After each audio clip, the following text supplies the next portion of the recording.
প্রতিনিয়তই সমীকরণ বদলাচ্ছে ইরান ইসরায়েল সংঘাত।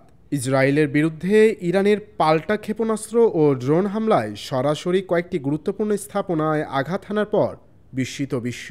বহু বছর ধরে পরীক্ষিত ইসরায়েলের আকাশ প্রতিরক্ষা ব্যবস্থা যেন এক রাতে পড়েছে প্রশ্নের মুখে। ইসরায়েল এতকাল নিজেদের প্রতিরক্ষা বলয়ে গড়ে তুলেছে আয়রন ডোমের মতো অত্যাধুনিক প্রতিরক্ষা প্রযুক্তি, কিন্তু ইরান এসব প্রতিরক্ষা ব্যবস্থা ভেদ করতে যে পদ্ধতি ব্যবহার করেছে তা ছিল প্রযুক্তি ও কৌশলের এক অসাধারণ মিশ্রণ। ইরান ব্যবহার করেছে ফাত্তাহ ২ নামের হাইপারসনিক ক্ষেপণাস্ত্র, যা শব্দের চেয়েও ৫ গুণ দ্রুত।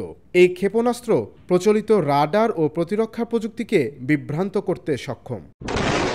এই পুরো আক্রমণের পরিপ্রেক্ষিতে ইসরায়েল দাবি করেছে তারা তাদের আকাশ নিয়ন্ত্রণে রেখেছে, তবে একই সাথে তারা এটাও স্বীকার করেছে যে সব প্রতিরক্ষা ব্যবস্থা শতভাগ কার্যকর নয়।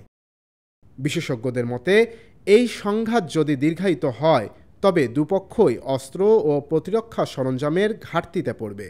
বিশেষ করে ইসরায়েলের পক্ষে যুক্তরাষ্ট্রের সরাসরি সহায়তা ছাড়া যুদ্ধের নিয়ন্ত্রণ রাখা কঠিন হয়ে উঠতে পারে। সামরিক বিশ্লেষকরা বলছেন, ইরান এই হামলার মাধ্যমে শুধু ইসরায়েলের প্রতিরক্ষা ব্যবস্থার দুর্বলতা তুলে ধরেনি, বরং পুরো বিশ্বের জন্য দিয়েছে এক সতর্ক বার্তা। ইন্টারন্যাশনাল ডেস্ক, দৈনিক করতোয়া।